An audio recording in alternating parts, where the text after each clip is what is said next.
Google DeepMind quietly shipped 3 new models in a single afternoon a couple of weeks ago. And if you're still using Gemini 3.6 Flash the exact same way you used 3.5 Flash, you're sitting on a model you haven't actually finished setting up. Most of the coverage since launch has been benchmark charts and comparison videos. Almost none of it has been the boring, practical version of this story. What this model actually is, what it costs, and how to talk to it so the upgrade actually shows up in your output instead of quietly doing nothing.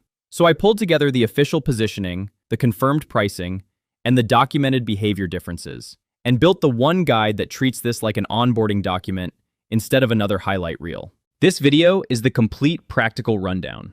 What Gemini 3.6 Flash actually is and where it sits in the lineup, how to get set up on it, what it costs, and a short, honest set of prompting habits worth changing today. We're starting with the part almost every launch video skipped past, because you can't use this model well until you know exactly what it's for. What Gemini 3.6 Flash actually is. Gemini 3.6 Flash is the new mainline fast tier model in the Gemini lineup, replacing 3.5 Flash as the default option for anyone reaching for the cheap, fast version of Gemini rather than the flagship. It shipped alongside 2 other models worth knowing about, but not what this guide is for. Gemini 3.5 Flash-Lite is a smaller, cheaper variant built for extremely high-volume, low-latency work. And Flash Cyber is a restricted, government-only model for security patching, walled off outside the normal developer sign-up flow. If you're a developer, a small team, or a creator building on top of Gemini for production use, 3.6 Flash is almost certainly the one you want. Google is positioning the real improvements around 2 areas: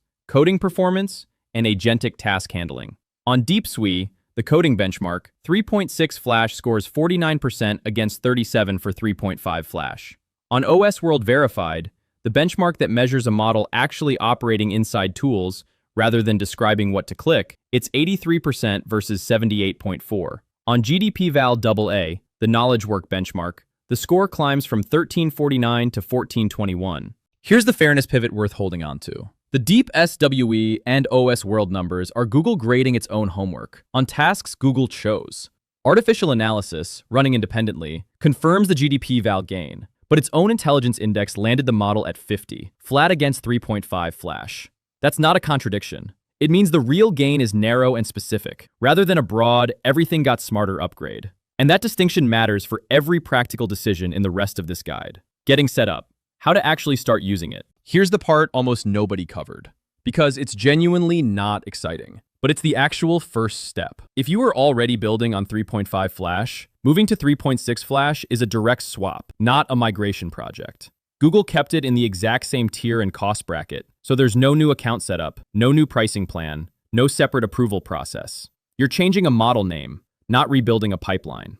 On cost, input pricing held flat at $1.50 per million tokens, exactly what 3.5 Flash already charged. Output pricing dropped from $9 to $7.50 per million, and Google also reports roughly 17% fewer output tokens to begin with, so the saving compounds for anyone generating long output, long code, long anything. The one thing worth testing before you fully commit is your own workload side by side on both models, specifically on coding or multi-step agentic tasks, since that's where the real, measurable gain sits. If your use case is mostly short, conversational, or general purpose work, there's genuinely less urgency, since the independently measured intelligence index didn't move at all there. And if your workload is extremely high volume and latency sensitive rather than complex, this guide isn't really pointed at you. That's what Flash-Lite exists for, and it's worth testing on its own terms rather than assuming 3.6 Flash is automatically the right fit just because it's the newer name. The prompting tips that actually move the needle.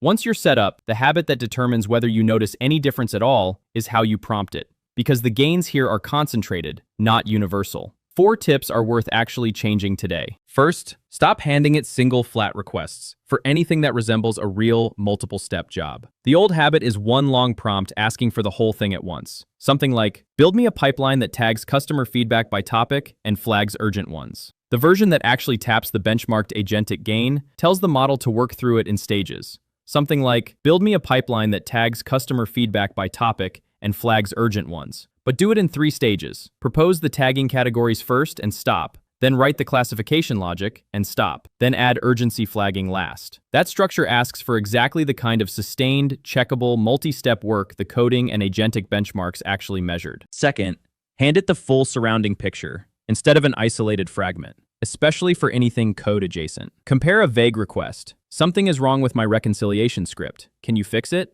Against, here is my reconciliation script and the two functions it pulls data from. It is double counting refunded transactions. Fix only the matching logic and leave the data pull functions untouched. Same bug, but only one version gives the model enough to actually diagnose instead of guess.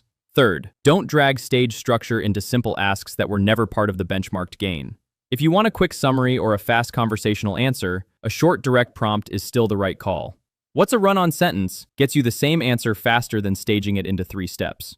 The intelligence index landing flat at 50 means the broad, general capability genuinely didn't move, so staging a simple ask just slows you down for nothing. Fourth, for anyone building an automation, rather than chatting directly, let the model operate inside tools instead of only describing what a tool should do. The OS World Verified jump from 78.4 to 83% measures a model actually interacting with an interface. If your integration only ever asks Gemini something like, "Tell me what steps I'd click through to update this spreadsheet," rather than wiring it into a tool calling setup where the prompt is simply, "Update this spreadsheet directly," and the model takes the action itself, you're using roughly half of what this cycle was optimized for. 4 tips, 1 underlying idea. The upgrade lives specifically in coding, multi-step agentic work, and direct tool use. And prompting for that specifically is the only way it shows up in what you get back. What nobody is putting in the thumbnail. Be honest about where the edges of this guide actually are. The coding and agentic improvements Google is claiming are still,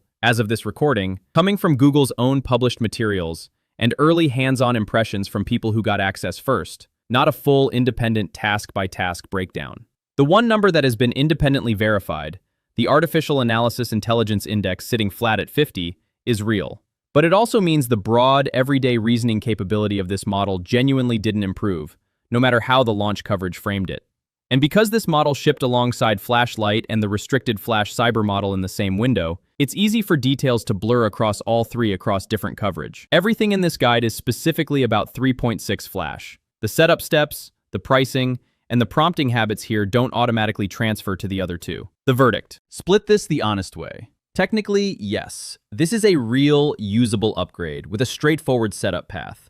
A confirmed output side price cut, and specific benchmarked gains in coding and agentic work worth building your prompting around. Strategically, the read is narrower than most launch coverage suggested. This is a specialist upgrade in 2 lanes, not a smarter model across the board, and treating it like the second is exactly how people miss the parts that actually did improve. I'll be watching for one thing next. Whether an independent evaluator eventually breaks out a task-specific score for the coding and agentic gains, rather than the single aggregated intelligence index number that exists today. Whenever that lands, that's the next video. So subscribe if you don't want to miss it. And I want to hear from you. If you've made the switch from 3.5 Flash, drop a comment and tell me whether the staged prompting habit changed your output, or whether the gap still feels smaller in practice than the benchmarks suggest.